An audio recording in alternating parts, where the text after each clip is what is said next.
इसमें बेटा एक पार्ट लेते हैं। देखो maximum length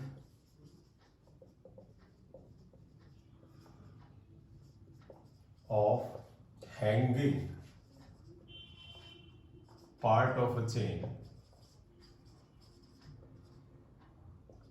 a chain on a table, on a rough table, horizontal table होगा, हॉरिजॉन्टल अंडरस्टूड है, मतलब समझिएगा बेटा एक चेन है, उसकी अपनी कुछ लेंथ है, उसका कुछ हिस्सा उस टेबल से हैंग कर रहा है, तो कितना मैक्सिमम पार्ट हैंग करे जिससे कि वो रुका रहे। ठीक है, तो आप ध्यान रखिएगा, जैसे एक टेबल है, ये हमने ले लिया टेबल। अब इस टेबल में रफनेस है, एक चेन की पूरी लंबाई कुछ होगी, मान लेंगे कुछ हिस्सा इस टेबल के ऊपर है और कुछ हिस्सा हैंग कर रहा है, ये हैंग कर रहा है। तो हम ये मान ले रहे हैं कि बेटा इस चेन की पूरी लंबाई यहां से यहां तक लंबाई L है, तो let L be the length and M be the mass of the chain.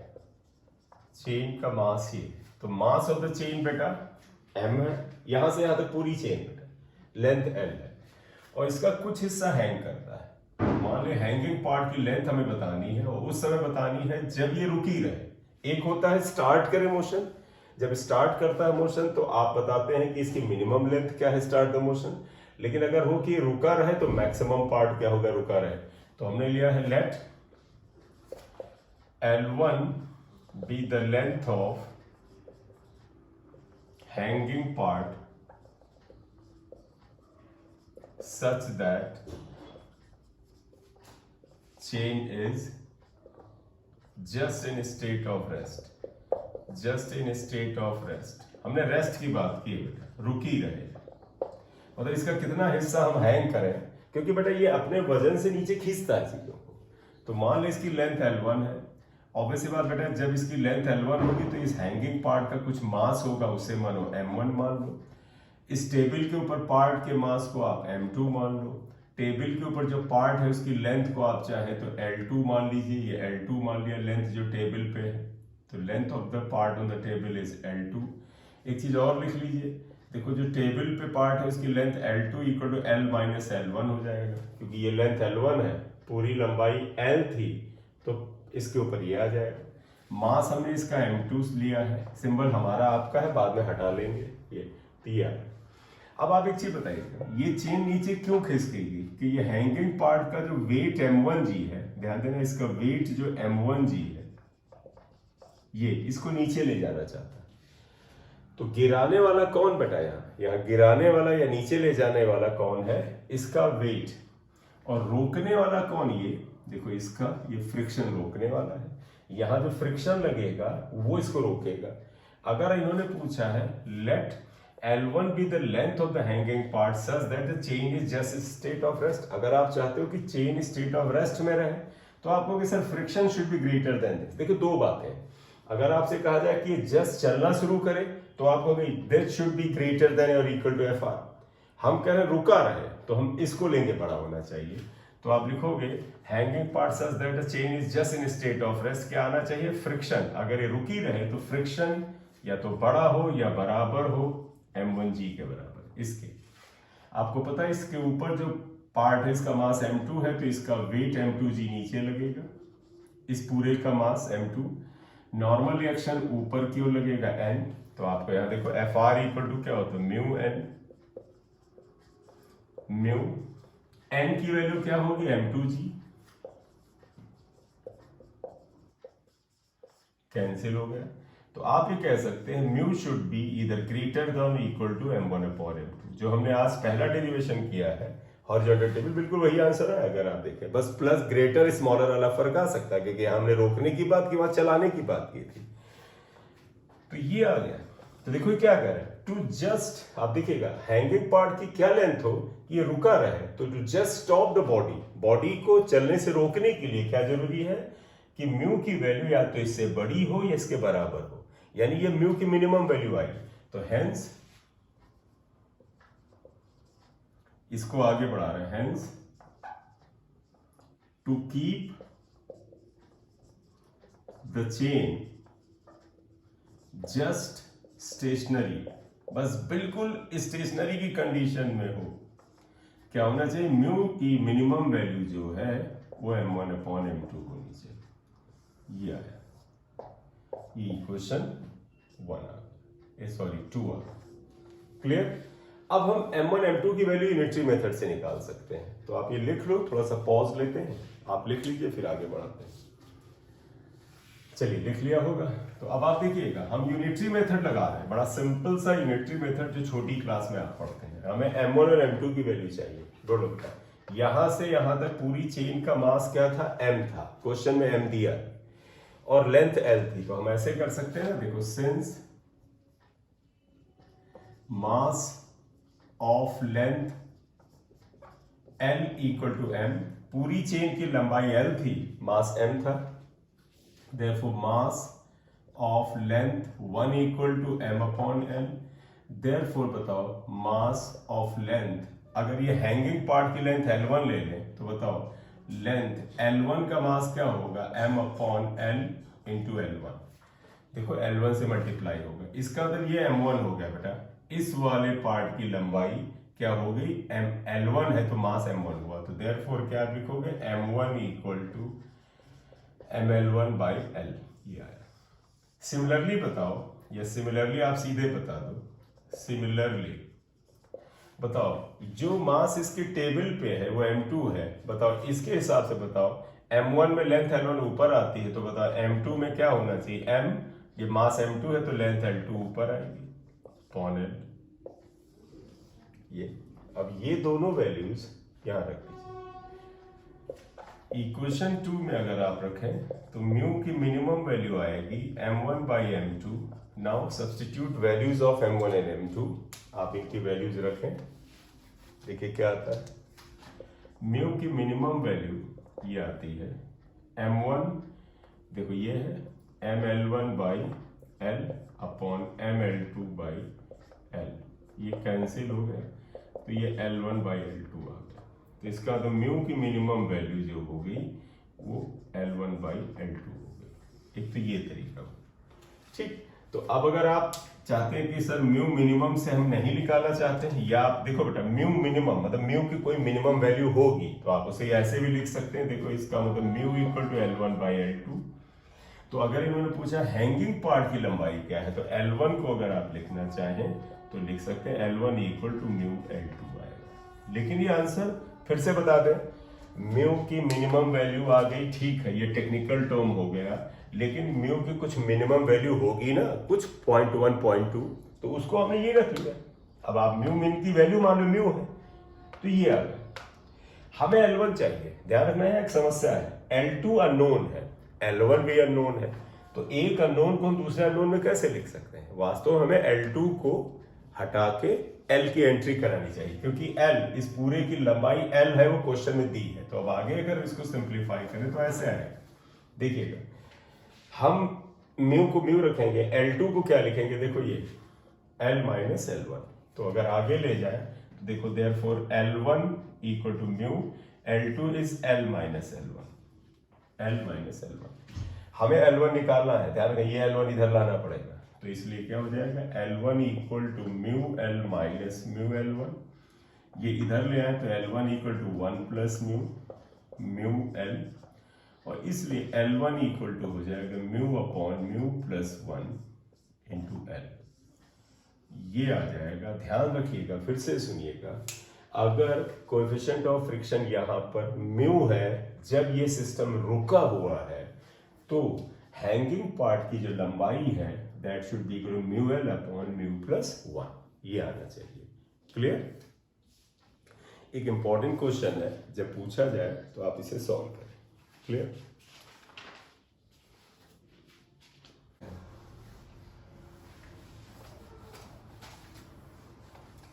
एक क्वेश्चन लेते हैं, बड़ा इंपॉर्टेंट है। The upper half of an inclined plane of inclination theta is perfectly smooth. देखिए बड़ा इंपॉर्टेंट क्वेश्चन है। The upper half of an inclined plane of angle theta is smooth, मतलब smooth है यानी फ्रिक्शन नहीं है, ठीक है। And the lower half is rough, and the lower half is rough, नीचे का आधा हिस्सा रफ है, ठीक है। अभी क्या कहते हैं, start a body starting from the rest at the top, a body starting from the rest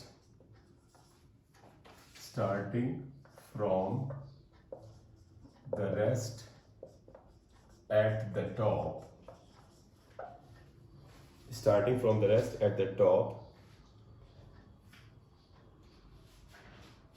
comes back to rest at the bottom, comes back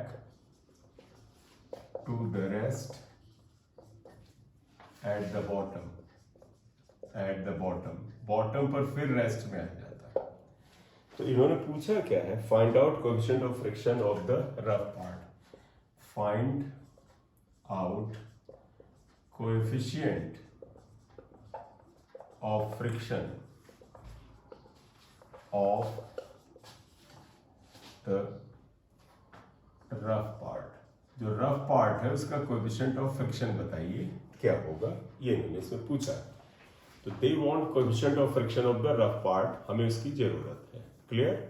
तो अब इसको हम कैसे लेके चले, जरा क्वेश्चन को आप पढ़ लें। देखो उन्होंने बोला एक इंक्लाइन प्लेन है, आप सोल्यूशन पे आए तो आप देखिएगा सोल्यूशन पे the upper half is smooth, देखो ये इंक्लाइन प्लेन है, इसका आधा हिस्सा मतलब देखो आधा ये स्मूथ है, आधा ये रफ है।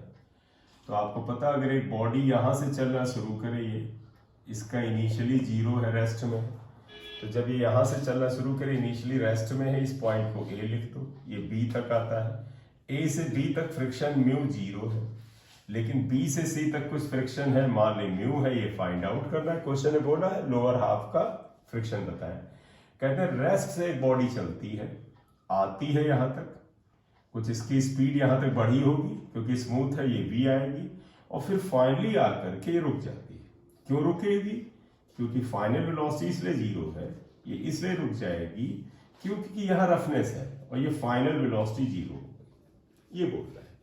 तो एक काम करते हैं यहाँ पर, देखो आप ऐसा करो, ए से बी तक की लंबाई और बी से सी तक की लंबाई सेम है क्योंकि ये आधा है और ये आधा है। तो गिवन क्वेश्चन में गिवन है क्या, A B equal to B C equal to S मान लेते हैं, लेट हमने अपनी तरफ से इसको सिंबल दे दिया, मान लिया ये ए बी बी सी बराबर है और एस के बराबर, क्लियर। अब अगर आप आइएगा ये एस के बराबर ये है, तो हम एक काम करते हैं, यहां से यहां तक आने में अगर गौर से देखो तो दूरी सेम तय की जा रही है। आप गौर से देखो, ए से बी की डिस्टेंस एस है और बी से सी की भी डिस्टेंस एस है, तो हम क्यों ना वो इक्वेशन लगाएं जो एस में होती हो और जिसमें फाइनल और इनिशियल वेलोसिटी होती हो। अब आप जरा ध्यान दीजिएगा, मैं एक चीज लिखूंगा, आपत्ति हो तो आप बताइएगा, प्रॉब्लम हो तो बताइएगा। देखो ए से बी तक फ्रिक्शन 0 है, तो तुम्हें याद है वी नो, आपको याद होगा क्या कि जब फ्रिक्शन नहीं होता है तो इस सरफेस में एक्सेलरेशन जी साइन थीटा होता है, इसलिए मैंने उस समय स्ट्रांगली कहा था, याद रखना, स्मूथ इंक्लाइन प्लेन पे एक्सेलरेशन जी साइन थीटा होता है। तो ये इतना है ए से बी तक, यहां से आता, ए की वैल्यू इतनी, क्लियर।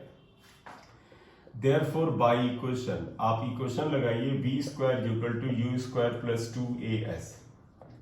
बी स्क्वायर मतलब ये कुछ होगा, पता नहीं क्या है, बाद में देख लेंगे। यू स्क्वायर मतलब 0 प्लस 2, ए का मतलब आप जरा ध्यान रखना साइन का, ये एक्सेलरेशन बेटा नीचे की तरफ होगा, इधर ये एक्सेलरेशन इधर क्यों, तो हम इसे माइनस में ले सकते हैं। तो कहोगे सर ऐसा करें, ए को माइनस जी साइन थीटा लगता है। दूसरा ध्यान देना, जब आप ए से बी आओगे तो यहां से यहां तक का डिस्प्लेसमेंट जो है वो एस है, लेकिन देखो ऊपर से नीचे है, तो जब आप ऊपर से नीचे आ रहे हैं तो एस को भी माइनस लिख सकते हैं, माइनस, तो वास्तव में ये माइनस माइनस प्लस हो जाएगा। तो आप ध्यान दो, वी स्क्वायर इक्वल टू, देखो माइनस माइनस प्लस हो गया तो ये बचा 2gs sine theta, equation x1 आ गया, ये वी स्क्वायर है। ये हमने ए से बी तक निकाला। अब अलर्ट होइएगा जरा ध्यान रखिए। अब आइए बी से सी तक, अब देखिएगा तो पता बी से सी तक रफनेस है, म्यू है, तुम्हें याद है ऐसे में एक्सेलरेशन क्या होता था? तुम्हें अगर याद हो तो ये होता था जी sign theta minus mu G cos theta. इसे याद रखने में फायदा है, थोड़ा निकालना पड़ेगा। माइनस में रखेंगे क्यों? क्योंकि यहां भी एक्सेलरेशन डाउनवर्ड ही होगा और जब नीचे होगा तो हम माइनस से लेंगे। ठीक है, फिर ये क्वेश्चन लगाएंगे। देखो फाइनल वेलोसिटी v है, इनिशियल वेलोसिटी v है, फाइनल 0 है। तो ये क्वेश्चन लगाते हैं, V square equal to U square plus 2a। Symbol पे मत जाइएगा, उस पे डेटा पे जाइएगा। और डेटा क्या कहता है जरा ध्यान देना। ये पोर्शन हटा दें, हमें इसकी जरूरत है, हम x1 तक रखते हैं, ये जिंदा रखते हैं। ठीक है, ध्यान रखना v का मतलब फाइनल वेलोसिटी। देखो फाइनल वेलोसिटी 0 है तो v की जगह क्या लिख दोगे? 0, तो 0 स्क्वायर। u का मतलब इनिशियल वेलोसिटी b से c तक में इनिशियल वेलोसिटी v है, तो आप इसे लिख दो v स्क्वायर। और फिर देखना प्लस 2, a की जगह लिखोगे ये a लेकिन माइनस में, तो लिखोगे माइनस यहां पर, और यह आएगा जी sign theta minus mu G cos theta. ध्यान रखना ये माइनस है। और डिस्प्लेसमेंट देखो b से c तक होगा, डाउनवर्ड है, और डिस्प्लेसमेंट है कितना? वही s के बराबर माइनस s। तो मेरा मतलब ये और ये फिर प्लस हो जाएगा। तो आप ध्यान देना, ये हो जाएगा 0 equal to V square plus 2, G common निकालो, जी यहां भी है बेटा, यहां भी जी होगा, मिसिंग है ये, तो 2GS ये आ जाएगा sign theta minus mu cos theta. ये आएगा। आप ऐसा करो, v स्क्वायर अगर ये निकाल लो तो आएगा minus 2GS sine theta minus mu cos theta. ये आया इक्वेशन x2। गौर से देखना, ये भी v स्क्वायर, ये भी v स्क्वायर, इन दोनों को कंपेयर कर दो तो राइट हैंड साइड सेम होगा। कंपेयरिंग x1 एंड x2, हम दोनों को कंपेयर करें तो देखो क्या आएगा, ये आएगा 2GS sine theta equal to minus 2GS sine theta minus mu cos theta. Purpose दिमाग में रखिएगा बेटा, क्या हमें निकालना है? हमें म्यू निकालना है। बड़े दिमाग से आप ध्यान रखिएगा, ये चीज जाएगा। देखो 2GS कैंसिल हो जाएगा, ये आ जाएगा sign theta minus sign theta minus minus plus mu cos theta. निकालना म्यू है, ये इधर ले आओ तो देखो ये माइनस है, माइनस प्लस हो जाएगा, 2 sine theta equal to mu cos theta.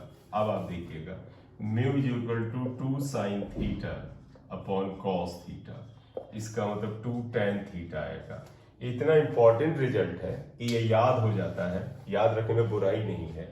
अगर एक इंक्लाइन प्लेन जिसका एंगल ऑफ इंक्लाइनेशन ये थीटा के बराबर है, आधा ऊपर का स्मूथ हो, नीचे का आधा रफ हो, और बॉडी ऊपर रेस्ट से चल के फाइनली रेस्ट में आ जाए, तो बेटा coefficient of friction of rough part 2 tan theta होता है।